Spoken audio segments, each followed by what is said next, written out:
আপনার কি কোটি কোটি টাকার সম্পত্তি আছে কিন্তু উইল বা ইচ্ছাপত্র করেননি? তাহলে শুনুন, আপনার মৃত্যুর পর আপনার সম্পত্তি কোথায় যাবে তা নিয়ে আপনার পরিবারের এক ভয়াবহ আইনি যুদ্ধ শুরু হতে পারে।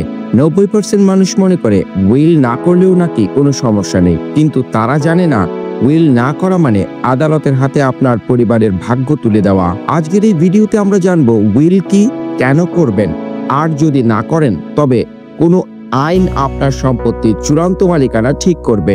ভিডিওটি শেষ পর্যন্ত দেখুন, কারণ শেষে থাকছে একটি বিশেষ টিপস যা আপনার পরিবারকে বাঁচাতে পারে। আইনের সারসংক্ষেপ: উইল হলো একটি আইনি দলিল যা নিশ্চিত করে আপনার মৃত্যুর পর আপনার সম্পত্তি আপনার ইচ্ছা মতো মানুষের হাতে পৌঁছবে। উইল আপনার শেষ ইচ্ছা বহন করে।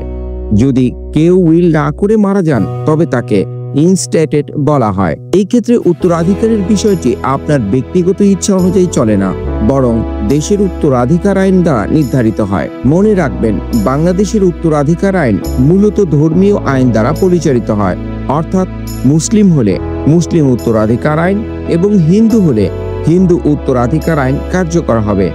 মুসলিম আইনে উইল না থাকলে আপনার ভাই, বোন, ছেলে, মেয়ে, স্ত্রী নির্দিষ্ট আইনি ভাগ পাবেন। এখানে ইচ্ছামতো কাউকে বঞ্চিত করার সুযোগ নেই।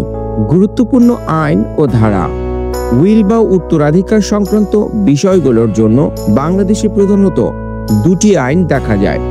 এক, মুসলিম পার্সোনাল ল এবং দ্য ইন্ডিয়ান সাকসেশন অ্যাক্ট 1925 হিন্দুদের ও অন্যান্যদের জন্য। একটি জরুরি তথ্য হলো, মুসলিম উত্তরাধিকার আইনে আপনি আপনার মোট সম্পত্তির 1/3 বেশি উইল করতে পারবেন না। যদি আপনি এর বেশি উইল করতে চান তবে বাকি সব উত্তরাধিকারীর অনুমতি প্রয়োজন।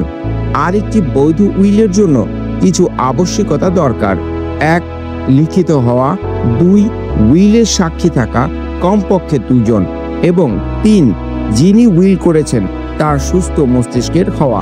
উইল না থাকলে বন্টনের আগে আদালত উত্তরাধিকার সার্টিফিকেট আনতে হয়, যা সময় সাপেক্ষ ও ব্যয়বহুল। বাস্তব মামলার উদাহরণ: ধরুন, জনাব করিম সাহেব বিশাল সম্পত্তির মালিক।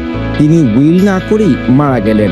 তার স্ত্রী, 2 ছেলে এবং 1 ভাই আছেন। যেহেতু উইল নেই, তাই ভাই আইন হিসেবে আইন অনুযায়ী তার সম্পত্তি থেকে সামান্য হলেও ভাগ পাবেন।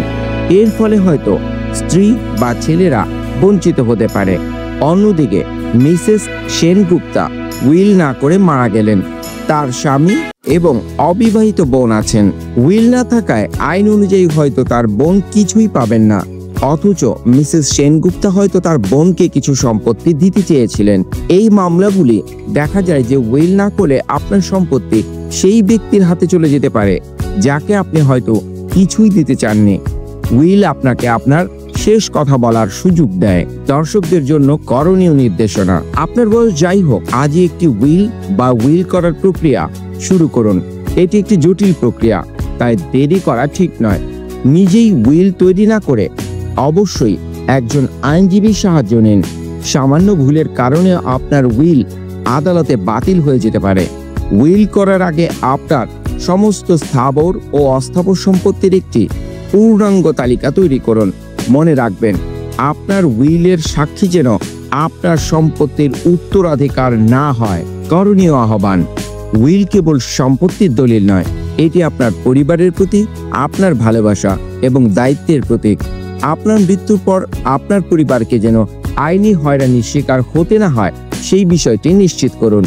এই গুরুত্বপূর্ণ আইনি তথ্য যদি আপনার উপকারে আসে তাহলে দয়া করে ভিডিওটি লাইক দিন। এই মূল্যবান তথ্যটি শেয়ার করে অন্যদের সচেতন করুন। আপনার যদি কোনো প্রশ্ন থাকে কমেন্টসে জানান, আমরা উত্তর দেব।